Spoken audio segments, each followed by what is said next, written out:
Hadis yang pertama, hadis dari Abi Hurairah radhiyallahu anhu. Nabi SAW bersabda, badiru bil a'mali sab'an. Bersegeralah kalian banyak-banyak melakukan amal saleh di zaman fitnah ini, sebelum datang 7 perkara. Hal tantadiruna illa faqran munsiya aw ghinan mutghiya aw maradan mufsida aw haraman mufannida aw mautan mujhiza aw ad-dajjal fasyarru ghaibin yuntadhar aw as-sa'atu was-sa'atu adha wa amar.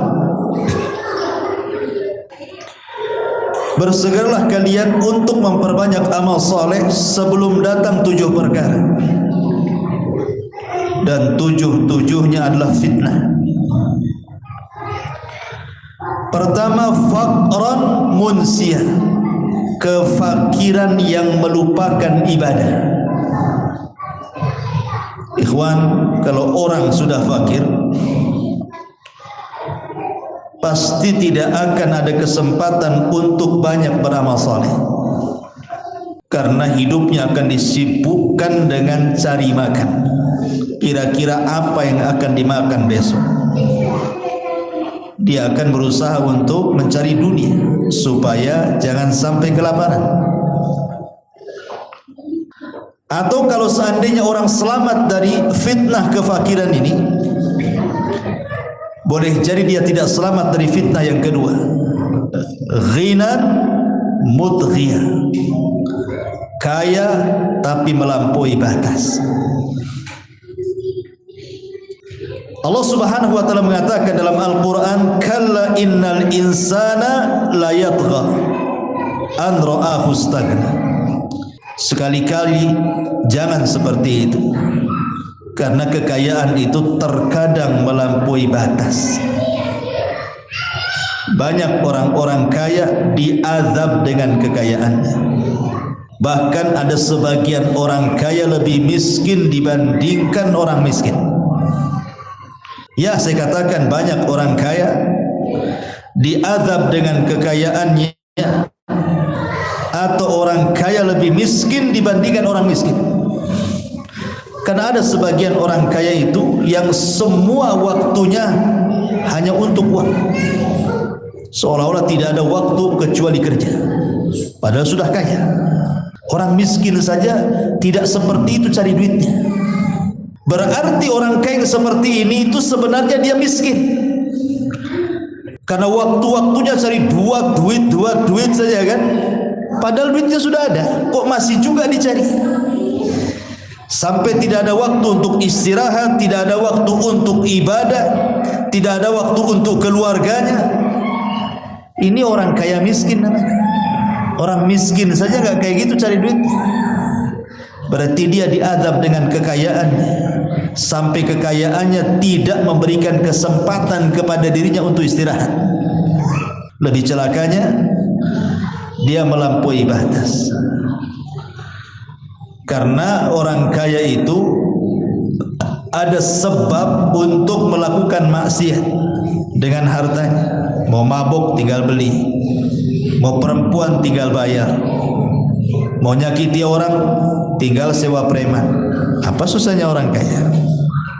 Melampaui batas ya. Oke lah, dia selamat, dia tidak miskin yang menjadikan dia lupa, tidak pula dia menjadi orang kaya yang melampaui batas. Belum tentu dia selamat dari yang ketiga. Kata Rasul, au maradan mufsida, atau sakit yang membuat dia terduduk, tidak bisa apa-apa. Kaya memang, tapi dia sakit terduduk, stroke, terbaring aja. Mau kemana? Mau ke masjid Istiqomah tak bisa, mau ngaji tak bisa, mau sholat tak bisa, umroh tak sanggup, haji apalagi. Apa yang bisa dilakukan orang sakit yang membuat dia terduduk?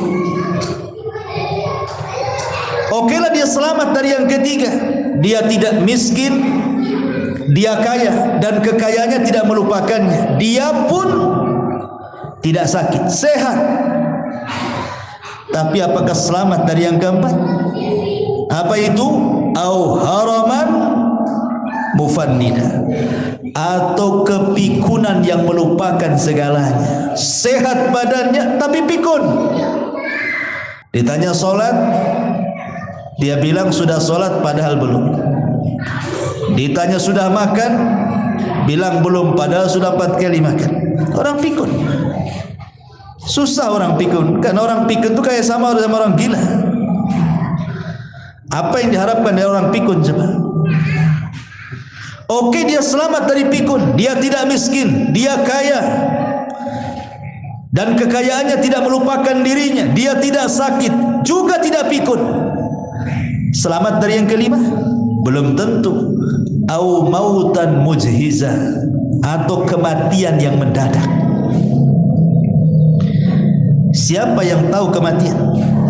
Tidak ada yang tahu kematian. Kalau ada orang yang mengatakan, oh mati itu ada tanda-tandanya Ustadz. Apa tanda-tandanya? Kalau usianya sudah 60-70 tahun, sudah tua-tua, itu sudah alamat mati itu. Jangan salah. Menurut riset, penelitian, kalau di zaman dulu ya orang tua banyak yang mati. Kalau di zaman sekarang terbalik, anak muda banyak yang mati. Orang tua itu jarang mati. Kenapa? Yang trek-trekan anak muda, yang pandai naik motor anak muda. Orang tua itu di rumah aja, naik motor pun tak bisa. Cemana mau tabrakan? Yang tabrakan tuh anak-anak muda tuh. Hari-hari yang mati di jalan itu siapa? Anak muda. Narkoba anak muda, orang mabuk anak muda, pembunuhan anak muda, tawuran anak muda. Orang tua terduduk aja di rumah, lihat cucunya yang mati. Justru sekarang anak-anak muda yang mati itu, kan itu ya. Jadi kematian itu tidak bisa diprediksi. Kadang-kadang kita ini kalau di kota sana sudah beli motor baru, remnya bagus, bannya baru, sudah lama nyetirnya, lihai, pokoknya semua sudah mantap. Di jalan pelan-pelan. Di jalan itu cuma 2 masalahnya, nabrak atau ditabrak. Mungkin kita nabrak orang atau ditabrak orang. Kita sudah hati-hati, orang yang tak hati-hati. Siapa yang bisa nyangka gitu kan? Takdir Allah itu kematian tidak ada yang tahu. Tidak ada yang tahu. Saya itu punya kawan di Batam. Malamnya ngobrol, sorenya divaksin, paginya mati. Padahal orangnya tukang goes itu, nampak sehat badan, lebih sehat dia daripada saya. Habis divaksin, malamnya masuk rumah sakit, paginya innalillahi wa inna ilaihi raji'un. Siapa yang tahu? Apakah dia mati gara-gara divaksin? Tidak, mati itu sudah ditakdirkan. Walaupun nggak divaksin juga memang harus mati dia besok itu, karena sudah ditulis di Lauhil Mahfuz. Siapa yang bisa selamat dari kematian? Oke, dia tidak miskin, dia kaya, tidak melampaui batas, dia tidak sakit terduduk, dia tidak pikun, dia tidak mati mendadak. Selamat dari yang keenam, awid dajjal fasyarru ghaibun yuntadhar. Belum tentu dia selamat melawan dajjal. Siapa yang bisa melawan dajjal? Tidak bisa. Sampai-sampai Rasul mengatakan, kalau engkau berjumpa dengan dajjal, kabur, kata Rasul. Rasul yang nyuruh kabur, jangan sok-sokan. Saya sudah ngaji tauhid katanya. Nabi yang suruh kabur. Oke lah, selamat dari dajjal, kita sembunyi. Yang terakhir, satu dunia gak ada yang selamat. Awis sa'atu was sa'atu adha wa amar. Kiamat. Siapa yang bisa selamat dari kiamat? Oke, yang pertama bisa, kedua, ketiga, keempat, kelima, keenam bisa dia selamat. Yang terakhir gak ada yang bisa selamat. Kiamat. Gak ada orang yang selamat dalam kiamat. Apakah kita menunggu 7 perkara ini sehingga kita menunda-nunda amal soleh? Nunggu jadi fakir akhirnya sibuk kerja lupa ibadah?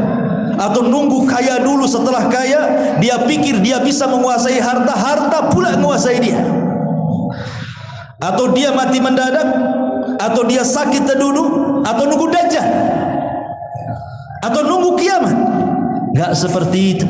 Makanya Rasul mengatakan badiru bil a'mal, segera beramal mumpung ada waktu.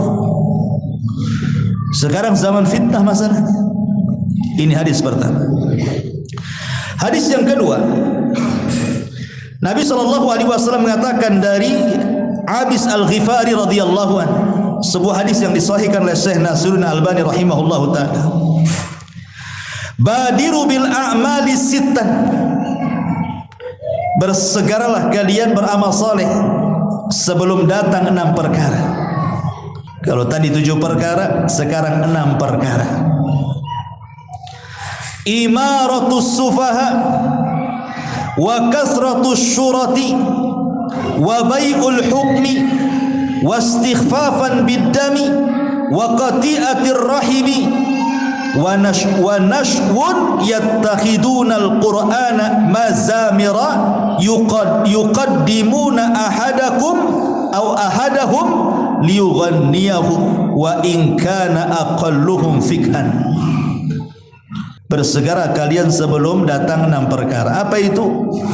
Imaratus sufaha, para pemimpin yang jahil. Ketika datang para pemimpin yang jahil, bahaya kita. Nanti dia membuat kebijakan-kebijakan melarang ibadah. Gak boleh jilbab, kan dulu kan ada. Kemudian mulai mencampuri, membuat Islamfobia. Bahaya kalau pemimpin-pemimpin ini jahil. Lihat dulu Turki, setelah tumbang Turki Utsmani, kemudian datang masa-masa yang kelam bagi umat Islam kan. Sebelum Erdogan kan, lihat apa yang terjadi, rusak Turki. Itu karena pemimpin kan, bukan karena siapa, pemimpin. Makanya sampai ada yang meneliti kenapa Turki sampai gempa pada 99% itu umat Islam di sana. Rupanya ada yang menanya-nanya kepada orang Turki, sampai sholat 5 waktu lo ndak hafal. Jangan cerita sholatnya, nama-namanya. Ditanya nama-namanya lo datang. Coba sebutkan sholat 5 waktu, ndak tahu. Dia bingung. Kalau kita ini, orang kita masih mendingan gak sholat saja. Kalau ditanya sholat 5 waktu, hafal dia. Duhur, asar, maghrib, isya, subuh. Padahal gak sholat kan. Di sana dah hafal. Gimana mau sholat? Memang betul-betul sudah sekuler. Malah Tatu memang luar biasa, dia merubah negeri Islam menjadi sekuler kan. Dan itu bagi pemimpin selahnya sulit untuk mengembalikan. Itu gara-gara imaratus sufaha, ini fitnah. Kalau pemimpin-pemimpin sudah jelek ini, dia akan membuat kebijakan-kebijakan yang merusak Islam. Fitnah. Apa kita menunggu pemimpin-pemimpin yang seperti itu sehingga kita baru beramal? Enggak seperti itu kata Rasul. Badiru bil amal, segera beramal. Yang kedua, wa kasratus syurat, banyaknya polisi, banyaknya tentara. Mau darat, mau laut, mau udara, mau polisinya. Kenapa menunjukkan banyak polisi? Itu berarti banyaknya kerusuhan, banyaknya kriminal. Sebab kan harus imbang antara pelaku kriminal dengan jumlah polisi kan. Kalau polisi sedikit, kriminal banyak, macam mana itu rusak negara. Maka ketika banyak kriminal, itu menunjukkan banyaknya kriminal. Menunjukkan banyaknya polisi itu banyak kriminal. Imma kriminal itu maksudnya adalah dari orang-orang yang ditangani polisi, orang-orang awam, atau dari polisinya sendiri. Dua-duanya. Ini fitnah, ya. Kemudian yang ketiga, wa bai'ul hukmi, jual beli hukum. Nah, ini dunia pengadilan nih. Bayar jaksanya, bayar hakimnya, bayar saksinya. Semua bisa terjadi di pengadilan itu. Makanya Rasul mengatakan hakim itu ada 3, 2 di neraka, 1 di sorga. Satu hakim yang mengetahui kebenaran, dia putuskan dengan kebenaran, hakim itu di sorga. Yang kedua, hakim tahu kebenaran, dia putuskan pula dengan kebatilan, masuk neraka kau. Yang ketiga, hakim jahil, putuskan pula dengan kejahilannya, batillah dia, masuk kau ke neraka. Dan kebanyakan lihat perbandingannya 1:2. Yang 1 masuk surga, yang 2 masuk neraka. Menunjukkan apa? Menunjukkan banyak hakim yang bejat dibandingkan yang baik. Karena Rasul yang ngomong seperti itu.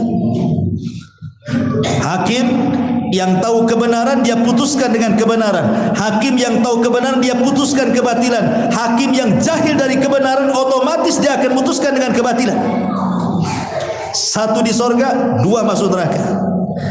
Dan itu disebut biaul hukmi namanya. Kemudian yang ketiga, yang keempat, istighfafan biddam, memudah-mudahkan soal darah. Dulu waktu saya di Yaman, belum ada perang di Yaman, 99% orang Yaman itu pegang senjata. Sak miskin-miskinnya orang bawa pistol di sana itu. Jadi jual senjata itu bebas di pasar, kayak jual handphone. Tapi selama saya belajar di sana, nggak ada orang ditembak langsung. Kalau tenggar, nembaknya ke langit, doh, gitu saja. Kalau lagi emosi itu, tembaknya ke langit, bukan ke badan dia. Tapi di Indonesia ini tidak bebas senjata, hanya militer saja dan polisi yang pegang. Tapi hari-hari banyak orang mati kena tusuk. Memang nggak ditembak, ditusuk kan itu ya, dicarok, diracun, digantung, macam-macam. Lebih banyak kematian di sini daripada di sana. Pada logikanya kalau mau bunuh-bunuhan di sana lebih banyak, senjatanya dipegang semuanya sama orang. Dan ini menunjukkan bahwa terjadi istighfafan biddam, darah itu murah, persis seperti sabda Rasul, nanti di akhir zaman itu al-qatil la yadri fima qatal wal maqtulu la yadri fima qutil. Orang yang membunuh bingung kenapa dia bisa membunuh, orang yang dibunuh lebih bingung kenapa dia bisa dibunuh.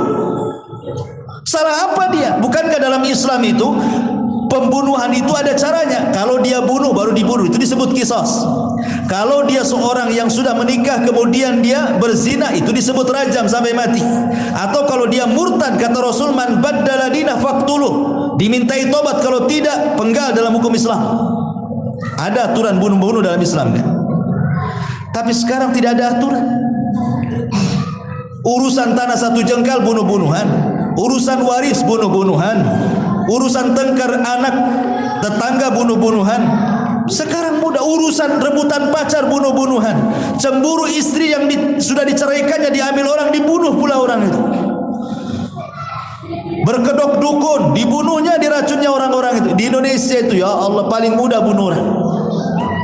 Dan ini fitnah. Ya.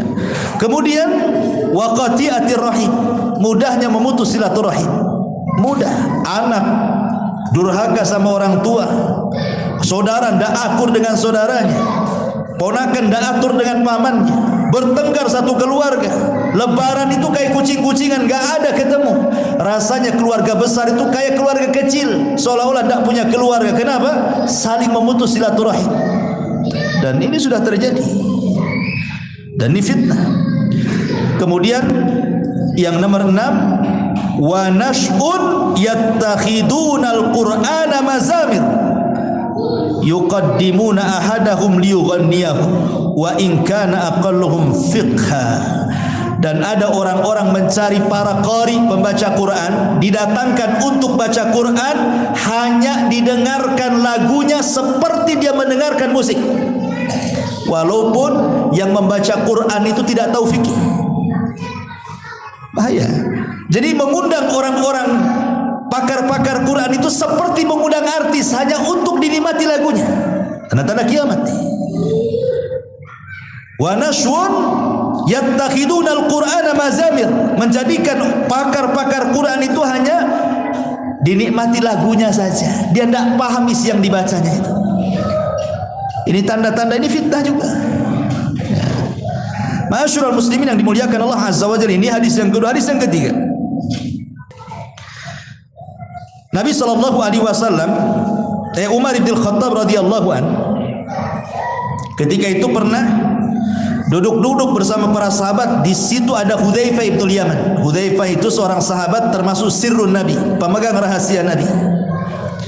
Kata Umar, ayyukum sami'a Rasulullah yadhkurul fitnah, siapa di antara kalian yang pernah mendengar Rasul bicara soal fitnah?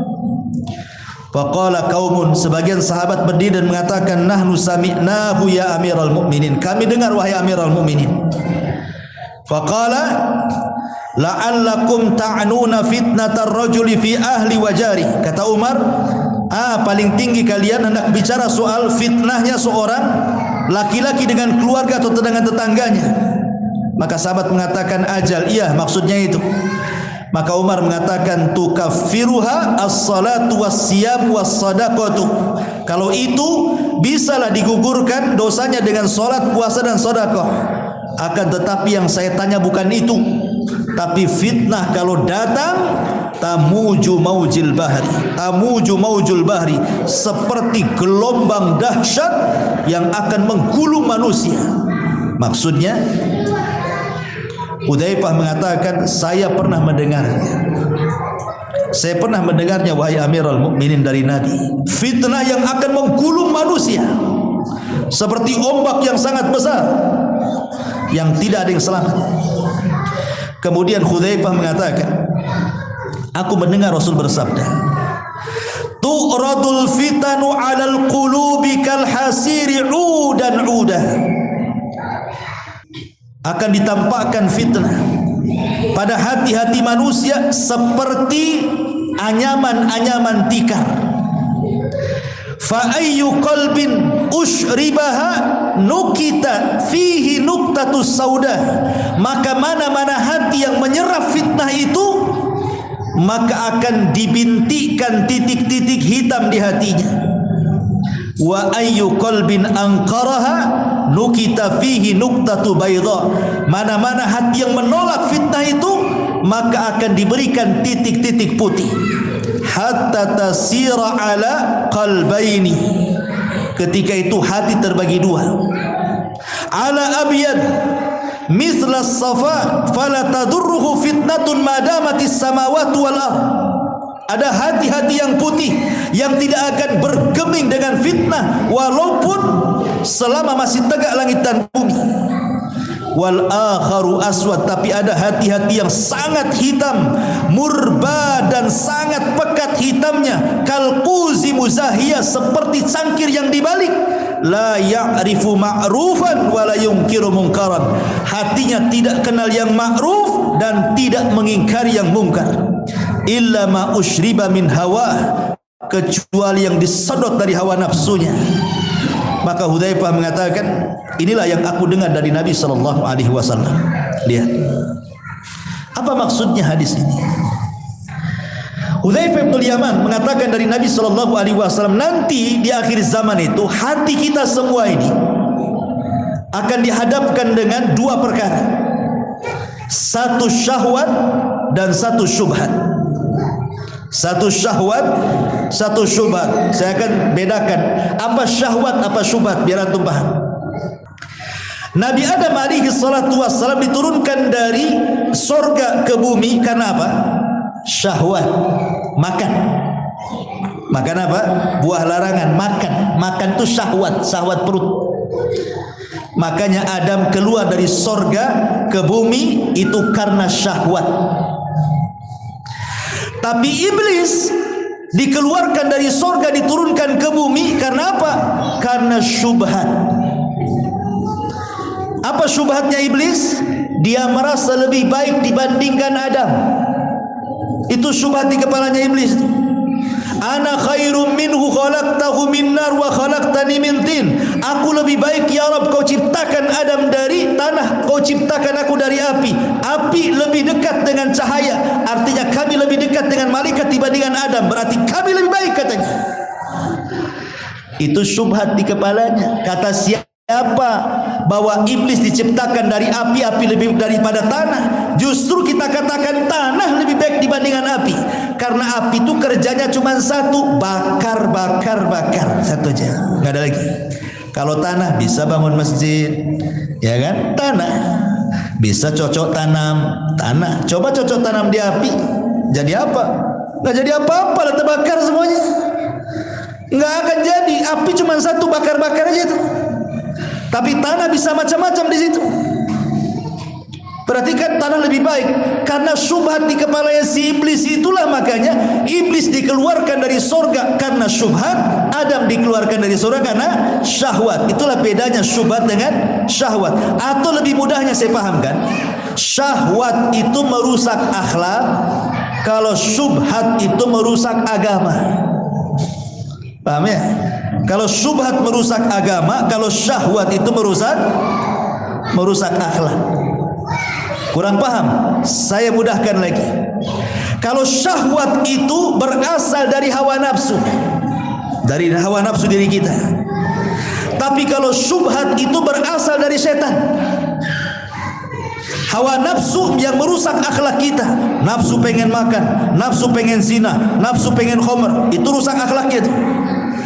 Tapi kalau syubhat berasal dari setan, suruh kufur, suruh musyrik, suruh bid'ah, suruh maksiat, masih kurang paham juga.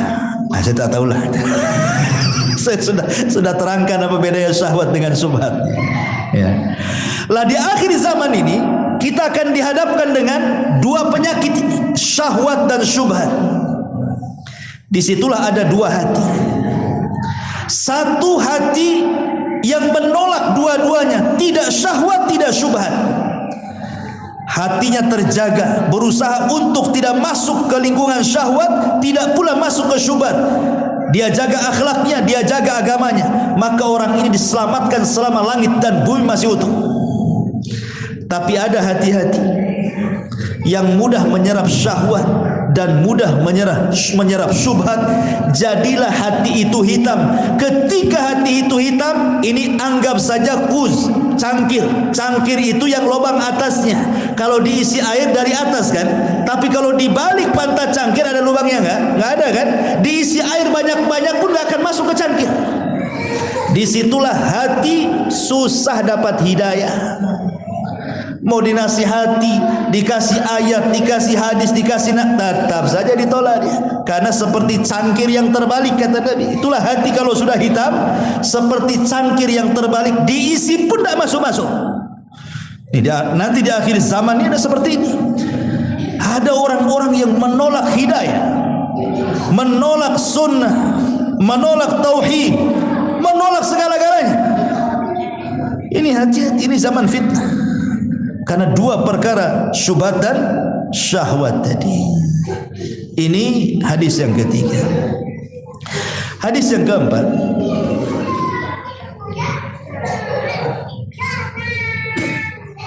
di antara fitnah yang keempat adalah fitnah al-mal. Fitnatul mal. Nabi SAW mengatakan, inna likulli ummatin fitnatun wa fitnatu ummatil malu. Sesungguhnya setiap umat itu ada fitnahnya, dan fitnah umatku, kata Rasul, adalah harta. Fitnah umatku adalah harta. Nabi sebelum meninggal, 3 hari sebelum meninggal, Nabi itu naik ke atas mimbar, dan itu khutbah terakhir. Habis itu Rasul meninggal. Salah satu penggalan khutbah Rasul itu, Rasul mengatakan apa? Wallahi, bersumpah dia, wallahi mal faqru ahsya alaikum walakin asya alaikum an tubsatad dunya kama busitat ala man kana qablakum fatanafasuha kama tanafasal ladzina min qablikum fatuhlikakum kama ahlakathum, kata Rasul. Aku demi Allah, bukan kefakiran yang aku takutkan kepada kalian, kata Rasul.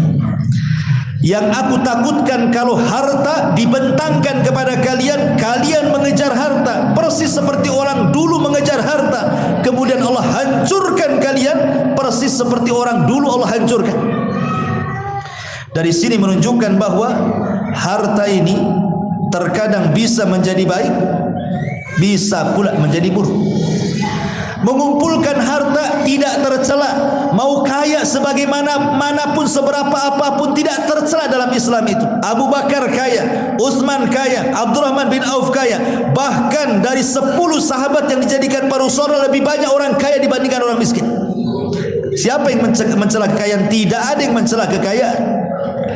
Tapi kekayaan tercela itu kalau sampai alhaqumut takatsur hatta zurtumul maqabir, kalau sampai melalaikan, hanya gara-gara cari dunia lupa sholat, lalai.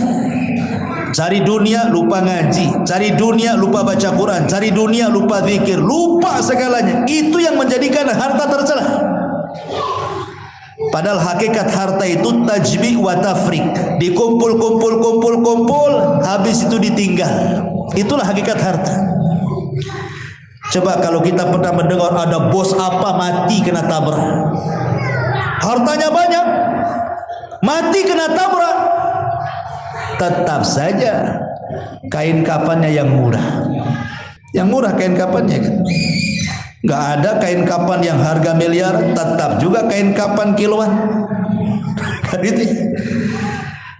Kemudian kuburannya juga tetap segitu-segitunya, 2 kali 2,5 gitu ya. Apa yang membedakan orang kaya dan orang miskin coba kalau dikubur tuh? Nggak ada yang membedakan. Orang itu jadi mulia ikhwan, itu bukan karena jasad.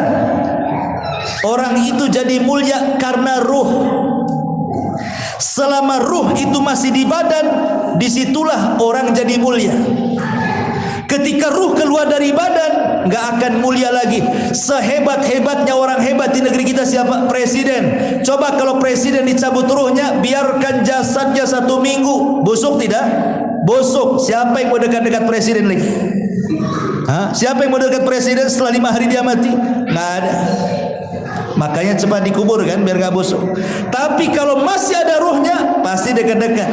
Jadikan menteri saya dong, jadikan ini. Mulai dekat-dekat. Pengusaha-pengusaha itu, karena masih ada ruhnya. Orang mulia itu kan ada ruh sebenarnya. Makanya malaikat sujud itu bukan kepada jasadnya Adam, tapi kepada ruh yang ditiupkan Adam. Allah mengatakan dalam Al-Quran itu, falamma sawaituhu wa nafakhtu fihi min ruhi faqa'u lahu sajidin, kata Allah. Ketika aku sempurnakan, kata Allah, falamma sawaituhu wa nafakhtu fihi, dan aku tiupkan ruh dariku kepada Adam, semata-mata aku tiupkan ruh kepada Adam, faqa'u, sujud kalian. Jadi sujudnya malaikat kepada Adam karena ruh dimasukkan. Jadi malaikat itu karena menghormati ruhnya Adam. Barulah orang itu kalau masih ada ruhnya mulia dia. Karena kalau ada ruhnya, pakaiannya macam-macam. Dia bisa ganti-ganti pakaian kan. Tapi kalau sudah orang mati, pakaian cuma 1 putih aja. Nggak ada orang mati itu aneh yang satu ini karena dia suka batik, kita pakai batik aja lah. Nggak ada orang kain kapan warna batik. Selama ada yang putih, pasti yang putih, walaupun dia punya pabrik batik. Ya kan, karena semua sama. Makanya ulama membahasakan harta itu tajmi' wa tafriq, dikumpulkan habis itu ditinggalkan. Ahli waris itu sedih, hari pertama saja sedih, nangis, bapaknya meninggal. Masya Allah, lupa dengan hartanya bapak, yang ingat bapaknya saja. Itu hari pertama, nangis 1 ember. Hari kedua, masih sedih, Hari ketiga mulai tanya sertifikat, tanya berangkas, tanya notaris, mana harta bapak. Mulai ya. Begitu manusia. Hari pertama saja sedih itu. Hari kedua ketiga itu sibuk rebutan itu. Makanya Rasul mengatakan maluka wa maluka hartamu, kata Rasul, ma akalta fa afnaita wa ma labista fa ablaita wa ma tasaddaqta fa abqaita, kata Rasul. Hartamu yang kau makan ludes, yang kau pakai usang, yang kau sedekahkan itu yang sebenarnya hartamu, kata Rasul. Subhanallah, fitnah harta ini luar biasa. Ma'asyiral muslimin yang dimuliakan Allah Azza wa Jalla. Kemudian yang nomor 5, fitnatul jah. Ini lebih bahaya lagi. Fitnah kedudukan, kehormatan, pangkat, jabatan, kemuliaan. Kata Nabi sallallahu alaihi wasallam dalam hadis yang dikeluarkan Imam Ahmad dalam musnadnya, ma dhi'bani ja'i'ani ursila fi ghanamin bi afsadalaha min hirsil mar'i 'alal mal wasyarafi lidini. Kata Nabi sallallahu alaihi wasallam, kalau ada 2 serigala yang lapar nih, 1 minggu belum makan nih serigala ini, 2 lagi, kemudian ditampakkan 1 kambing di hadapannya, kira-kira apa yang terjadi? Habis gak kambing itu? Pasti habis diserang, dicabik-cabik dia. Namanya lapar 2 serigala ini, nampak seekor kambing, pasti habis dibantai dia, dicabik dia, dimakan dia. Kata Rasul, kalau ada kambing yang dicabik 2 serigala lapar, itu tidak lebih rusak kondisinya dibandingkan seorang manusia yang terlalu semangat mengejar harta dan kedudukan serta kemuliaan di dunia. Ini lebih bahaya. Kenapa? Kalau kambing dimakan serigala, dia aja yang korban 1. Tapi manusia yang serakah, semua disikut dia. Kalau manusia sudah serakah dengan kekuasaan, serakah dengan pangkat jabatan, serakah dengan ingin terkenal, ingin dihargai, ingin dipuji, ingin disambut, ingin disanjung, ingin dihilangkan, semuanya. Kalau sudah ada nih watak-watak seperti ini, bahaya. Dia bisa sikut kanan kiri, sikat kanan kiri, dia bisa bunuh orang, dolimi orang, yang penting dia naik. Korbannya bukan 1, banyak orang. Ini fitnah. Kata Nabi, ini fitnah besar yang seperti ini. Ma'asyiral muslimin. Kemudian yang nomor 7, fitnatul zaujati wa fitnatul aulad. Fitnah keluarga, fitnah istri, keluarga, anak-anak. Nabi SAW mengatakan dalam surah At-Taghabun ayat 14, ya ayyuhalladzina amanu inna min azwajikum wa auladikum aduwwan lakum fahdharuhum. Orang-orang yang beriman, ingat, pasangan-pasangan kalian, anak-anak kalian itu bisa jadi musuh, bisa jadi fitnah. Betapa banyak anak-anak itu menjadi musuh orang tua, baik musuh secara ideologi atau musuh secara badan. Dibantainya orang tua. Saya belum pernah dulu ada orang bantai orang tua. Sekarang subhanallah, hari-hari ada pembunuhan anak bunuh orang tuanya. Sampai ada kasus tuh di mana anaknya minta sepeda motor, nggak dikasih sama orang tua, dibacok orang tuanya sampai mati. Hanya minta sepeda motor. Gila zaman sekarang ini sebaiknya. Ataupun musuh secara ideologi dari pasangannya, dari istrinya. Suaminya mau infak nih, istrinya datang jadi setan. Janganlah bang, sikit aja kalau infak tuh. Kita belum punya 3 motor, baru 2. Tetangga ada 5. Mulai dari setannya gitu. Ya. Atau musuh seperti itu, dia secara ideologi itu dipengaruhi suaminya. Suaminya sih cuek-cuek saja, istrinya datang, bang, itu sebelah itu kok sama anak kita kok kayaknya enggak suka. Suaminya diam-diam aja. Besoknya tolonglah bang, tegur itu tetangga itu. Dia sekali, 2 kali, 3 kali, mulai panas dia, panas. Akhirnya betul-betul datangi tangganya. Kau mau apa dengan anak saya, katanya. Awalnya suami itu biasanya kalau laki-laki kan berakal, dia kan nggak gubris. Tapi kalau hari keluar tuh ke laki-lakiannya, kan gitu tuh bapak-bapak. Awalnya nggak peduli, tapi hari-hari ngomong istri jadi nanti. Itu kadang-kadang itu namanya musuh ideologi. Ya. Jadi dari sini kita tahu bahwa bisa musuh secara fisik atau secara ideologi. Karena anak itu juga diciptakan oleh Allah Azza wa Jalla, itu kan 4 fungsi. Satu, terkadang anak itu menjadi zina. Zina itu artinya perhiasan bagi orang tuanya. Innama amwalukum dalam Al-Quran itu gimana ayatnya? Zinatul hayatid dunya. Sesungguhnya harta dan anak kalian itu zinatul hayatid dunya, perhiasan dunia. Makanya ada orang tua itu kalau berjumpa dengan siapapun tidak ditanya anak, dia cerita anak. Oh anak saya begini, oh anak saya begitu. Padahal nggak disuruh cerita kok, nggak ditanya juga sama anak, sama dia tentang anaknya. Tapi setiap ketemu orang cerita anaknya. Karena anak itu terkadang menjadi zina, perhiasan, kebanggaan, dibangga-banggakan anaknya.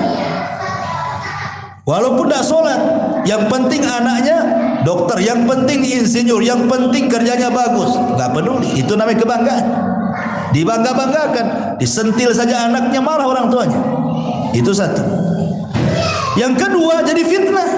Ini orang tuanya dari kecil sudah cita-cita anak saya harus jadi ustaz, harus jadi ustazah, sampai dia hutang sana kemari, kau mondok na sana, kau sekolah agama sana.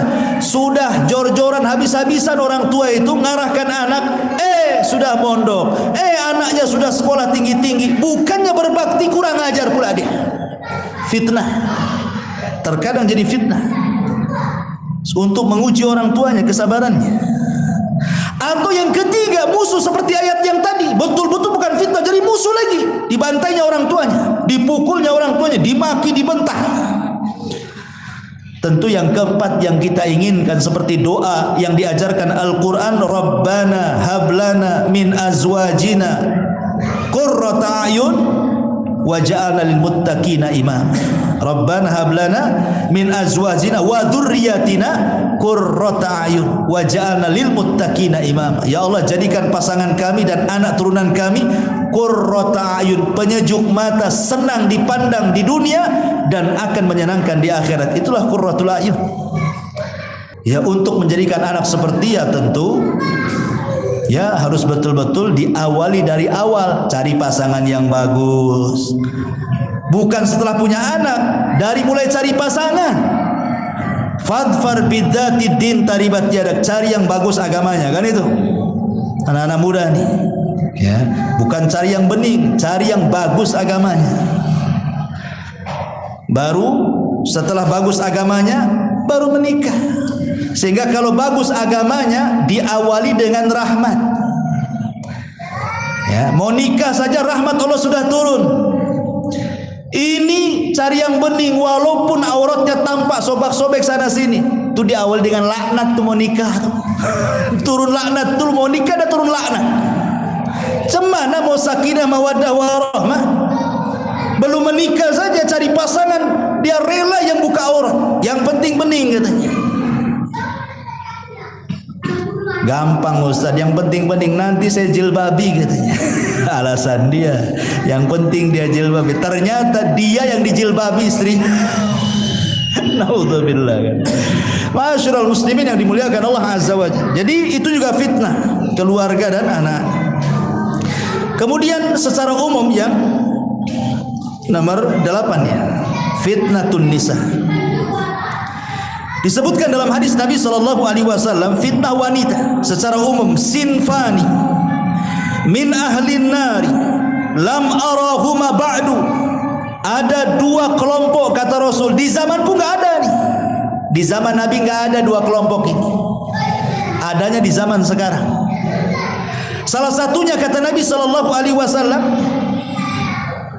nisaun kasiyatun ariyatun ma'ilatun mumilat ala ru'usihinna kasnimatil bukhtil ma'ilah la yadkhulna al-jannah wa la yajidu rihaha wa inna rihaha la yujadu min masirati kada wa kada. Perempuan menggunakan pakaian tapi telanjang, lenggak-lenggok sana sini, seperti punuk unta yang bergoyang. Wanita ini tidak akan masuk surga padahal, dan tidak akan mendapatkan bau surga padahal bau surga akan tercium sejarak ini dan itu. Lihat sekarang wanita-wanita di zaman sekarang, persis yang disabdakan Rasul. Ketika Allah mengatakan wala tabarrujna tabarrujal jahiliyatul ula, janganlah kalian bertabarruj seperti wanita jahiliyah yang pertama. Macam mana coba tabarrujnya wanita jahiliyah itu? Tabarrujnya wanita jahiliyah itu, mereka menggelung rambutnya, kemudian ditutupi jilbab, jadi nampak kayak punuh tuh, tapi pakai jilbab. Ya. Kemudian pakai anting-anting kakinya sehingga kalau jalan tangting-tangting. Tapi badan sebagian mereka masih tertutup. Itu orang jahiliyah yang dikatakan wala tabarrujna tabarrujal jahiliyah. Sekarang tidak. Memang dibuka semuanya sekarang ini. Nggak ada tutup-tutupan kan gitu. Nggak ada. Kayaknya semua pakaian kurang bahan. Tapi itu pula yang model. Artinya model di zaman sekarang yang wanita pakai itu lebih jahiliyah dibandingkan orang jahiliyah, gitu maksudnya. Orang jahiliyah saja dilarang, ini lebih jahiliyah lagi. Jahiliyah modern. Makanya fitnah wanita itu luar biasa. Lebih-lebih sekarang sudah ada medsos. Kalau dulu gitu ya, cerita orang dulu, mau nengok aurat perempuan itu ngintip itu ke sungai-sungai. Naik ke pohon, tengok dari pohon pisang, sekali pohon pisangnya roboh ketahuan zaman dulu. Ya. Zaman sekarang tidak perlu, antum beli handphone, beli kad, isi pulsa, masuk kamar, masuk ke web, nggak jelas tuh. Dari pagi sampai malam melotot, nggak akan ditangkap hansip. Sekarang lihat aurat tuh tinggal nampak gitu saja. Kalau dulu ngintip-ngintip dulu tuh susah tuh. Nunggu malam, nunggu subuh kan itu ya, sampai sembunyi-sembunyi. Oh sekarang naudzubillah, ya. Fitnah wanita. Akhirnya apa? Dia pun bermaksiat dalam kegelapan, tidak tahu yang tahu kecuali Allah. Bahaya. Kemarin sudah saya jelaskan, maksiat tidak terang-terangan itu menghancurkan amal. Kemudian yang nomor 9, fitnah at-tafarruq wal ikhtilaf. Fitnah banyaknya perselisihan, banyaknya perbalahan. Kata Nabi sallallahu alaihi wasallam dalam hadis Irbad bin Sariyah radhiyallahu an, apa kata Rasul? Kata Nabi sallallahu alaihi wasallam, akan terjadi perselisihan sepeninggalku. Akan terjadi perselisihan.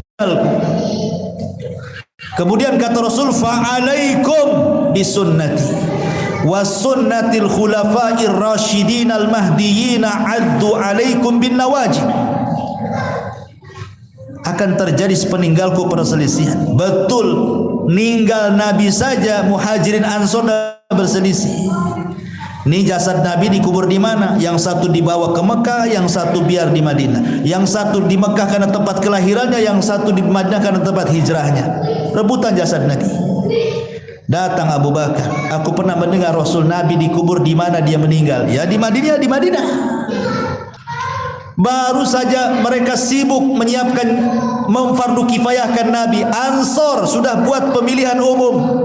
Diangkatnya Sa'd bin Ubadah, dia yang pantas menjadi pengganti Nabi. Ini kuburan Nabi belum dikuburkan. Orang Ansor dan menyiapkan calonnya tuh. Datang Abu Bakar, Umar dan Abu Ubaidah bin Jarrah kepada orang-orang Ansor. Apa-apaan kalian? Nabi mengatakan al-imamatu min Quraisyin. Pemimpin itu dari Quraisy, bukan dari Ansor, dari Muhajirin semuanya.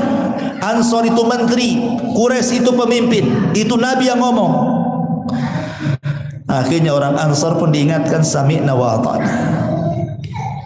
Sejak itulah tidak ada orang Ansor jadi pemimpin. Khalifah pertama Muhajirin Abu Bakar, khalifah kedua Muhajirin Umar, khalifah ketiga Utsman Muhajir, khalifah keempat Muhajirin Ali, khalifah kelima Hasan ibn Ali Muhajirin. Tumbang tidak ada khilafah, datang kerajaan. Raja yang pertama Muawiyah ibn Abi Sufyan, pendiri Daulah Umayyah, semua rajanya Muhajirin. Tumbang Bani Umayyah, tegak Bani Abbasiyah, semua Muhajirin. tumbang Bani Abbasiyah, naik lagi Utsman, tidak ada. Ansar dah kebagian pemimpin. Tapi Nabi SAW mengatakan, yang sabar kalian orang-orang Ansar, nanti kalian akan mendapatkan pemimpin-pemimpin yang zalim, mengambil hak kalian, dan kalian tidak bisa mengambil hak kalian kepada mereka. Tapi sebagai imbalannya, aku tunggu kalian di telagaku. Maka yang pertama kali meminum telaga Rasul adalah orang-orang Ansar, karena dia tidak ada jadi pemimpin, semua pemimpin Muhajir. Ya, karena Rasul yang mengatakan seperti itu. Kesabaran orang-orang Ansar, dan tidak memberontak juga orang-orang Ansar, tahu diri mereka.